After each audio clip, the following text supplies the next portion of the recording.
എസ്.എൻ.സി Lavalin കേസിൽ അന്തിമവാദം ഇന്ന് ആരംഭിക്കും. ജസ്റ്റിസ് സൂര്യകാന്ത് അധ്യക്ഷനായ ബെഞ്ചാണ് കേസ് പരിഗണിക്കുന്നത്. ഫെബ്രുവരി 6-നാണ് കേസ് അവസാനമായി പരിഗണിച്ചത്. ആർ രാധാകൃഷ്ണൻ ആർ.കെ അന്ന് ഏറ്റവും കൂടുതൽ പരിഗണിക്കുമ്പോൾ മാറ്റിവെക്കുമ്പോൾ 36 തവണ മാറ്റിവെച്ച 6 വർഷമായി നിരന്തരം മാറ്റിവെച്ചുകൊണ്ടിരിക്കുന്ന, മാത്രമല്ല ഈ ഒടുവിൽ കേൾക്കുന്ന ചില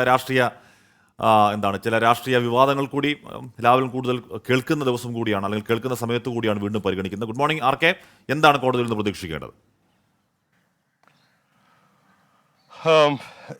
ഹാഷ്മി, ഈ കോടതി കഴിഞ്ഞ തവണ ഈ കേസ് പരിഗണിച്ചപ്പോൾ ഇത് എങ്ങനെയാണ് ഇനി ഈ കേസിൻ്റെ അന്തിമവാദം കേൾക്കുക എന്നത് വ്യക്തമാക്കിയിരുന്നു. അത് ഇന്നും നാളെയും, ഇന്ന് അന്തിമവാദം കേട്ടു തുടങ്ങും, ഇന്ന് അന്തിമവാദം പൂർത്തിയായില്ലെങ്കിൽ നാളെ ശേഷിച്ച വാദം കേൾക്കാം. അഥവാ നാളെയും ഈ വാദം പൂർത്തിയാക്കാനായിട്ട് സാധിച്ചില്ലെങ്കിൽ ഈ മാസം 7-ാം തീയതിയോ 8-ാം തീയതിയോ അങ്ങനെയുള്ള ഏതെങ്കിലും ഒരു ദിവസം ത്തേക്ക് ഈ കാര്യം അന്തിമവാദം പൂർത്തിയാക്കുന്നതിന് വേണ്ടിയിട്ട് മാറ്റാം എന്നാണ് കോടതി അന്ന് പറഞ്ഞിട്ടുള്ളത്. ജസ്റ്റിസ് സൂര്യകാന്ത് തന്നെയായിരുന്നു അന്നും അവസാനമായിട്ട് കേസ് പരിഗണിച്ച ഘട്ടത്തിലും ഈ ബെഞ്ചിൽ അധ്യക്ഷനായിട്ട് ഉണ്ടായിരുന്നത്. അദ്ദേഹം തന്നെയാണ് ഇന്ന് ഈ കേസ് കേൾക്കാനായിട്ട് പോകുന്നത്. ഹാഷ്മി സൂചിപ്പിച്ചതുപോലെ ഏതാണ്ട് 8 വർഷം 36ഓളം തവണ ഈ കേസ് മാറ്റിവെച്ചത് അത് വ്യത്യസ്തങ്ങളായിട്ടുള്ള കാരണങ്ങളുടെ അടിസ്ഥാനത്തിലാണ്. കക്ഷികളുടെ ഭാഗത്തു നിന്നുള്ള താല്പര്യങ്ങളുടെ ഒക്കെ ഘടകങ്ങളും ഇതിന്റെ ഭാഗമായിട്ട് അവരുടെ ആവശ്യങ്ങളായി എത്തുന്ന ഘട്ടത്തിൽ കോടതിയെ സംബന്ധിച്ച് മാറ്റിവെക്കുക മാത്രമായിരുന്നു നിർവാഹമായിട്ട് ഉണ്ടായിരുന്നത്. അതിന്റെ അടിസ്ഥാനത്തിലാണ് ഇന്ന് ഈ കേസ് കേൾക്കാനായിട്ട് പോകുന്നത്. ഈ കേസിൽ ഏറ്റവും പ്രധാനപ്പെട്ട ഹർജി CBIയുടെ ഹർജിയാണ്. CBI നൽകിയിട്ടുള്ള അപ്പീലാണ്. ആ അപ്പീൽ ഇപ്പോഴത്തെ മുഖ്യമന്ത്രി പിണറായി വിജയൻ അന്നത്തെ വൈദ്യുതി മന്ത്രി എന്ന നിലയ്ക്ക് പ്രതിസ്ഥാനത്ത് നിന്ന് ഒഴിവാക്കപ്പെട്ടത് അടക്കമുള്ള കാര്യങ്ങളിലുള്ള CBIയുടെ ആക്ഷേപമാണ് ആ അപ്പീലിന് ആധാരമായിട്ടുള്ളത്.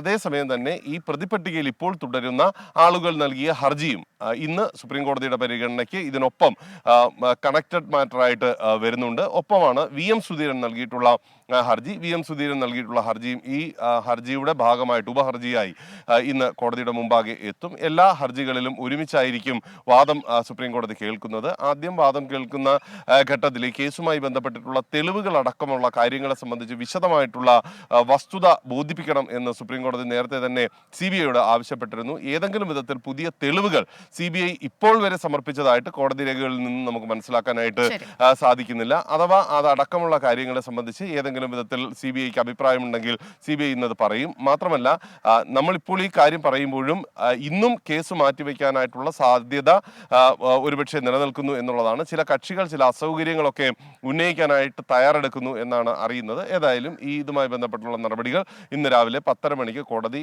ആരംഭിക്കുന്ന സമയത്ത് തന്നെ ഉണ്ടാകും. ആർ രാധാകൃഷ്ണനാണ് ആ കേസിന്റെ വിവരങ്ങൾ. എന്ന് പറഞ്ഞാൽ കഴിഞ്ഞ 5-6 വർഷമായി ഇങ്ങനെ മാറ്റിവെക്ക് പോയിട്ട് 10, 36, 38 തവണ, അതിൽ തന്നെ 36 38 എന്നൊരു കണക്കിലെ വ്യത്യാസം. പക്ഷേ ഏറ്റവും കൂടുതൽ മാറ്റിവെക്കപ്പെട്ട ആ ലിസ്റ്റിലേക്ക് ലാവ്ലിൻ കേസ് വരുന്നുണ്ട്. ഇന്ന് എന്താകും എന്ന് കാത്തിരുന്ന് കാണാം. എന്താ സീന മുഹമ്മദ് പറയുകയാണ്, പൊന്നു ഹാഷ്മി ക്രിസ്റ്റി, ഓട്ടോ ഡ്രൈവറായ ഭർത്താവ് രഞ്ജിത്ത് ജോലി കഴിഞ്ഞ് ഉച്ചയ്ക്ക് വന്നാൽ കുറച്ച് സമയം പുറത്തുള്ള ചൂട് മുഴുവൻ വീട്ടിൽ തീർക്കും എന്ന് പറയാം. ചെയ്തുകൂടാ. ക്ലൈമറ്റ് ഡിപ്രഷൻ എന്ന് പറയുന്ന ഒരു സംഭവം തന്നെയുണ്ട്. കാരണം ക്ലൈമറ്റ് ചേഞ്ച് ചെയ്യും, നമ്മുടെ സ്വഭാവ രീതികളിൽ മാറും. അതെ, അതിന്റെ ഒരു ഭാഗമായിരിക്കും. പക്ഷെ അതൊരിക്കലും ചെയ്യാൻ പാടില്ല. നമ്മുടെ കയ്യിലുള്ള ആ ഫയർബോൾ ഒരിക്കലും വേറൊരാളുടെ തലയിലോട്ട് ഇട്ടുകൊടുക്കാൻ ശ്രമിക്കരുത്.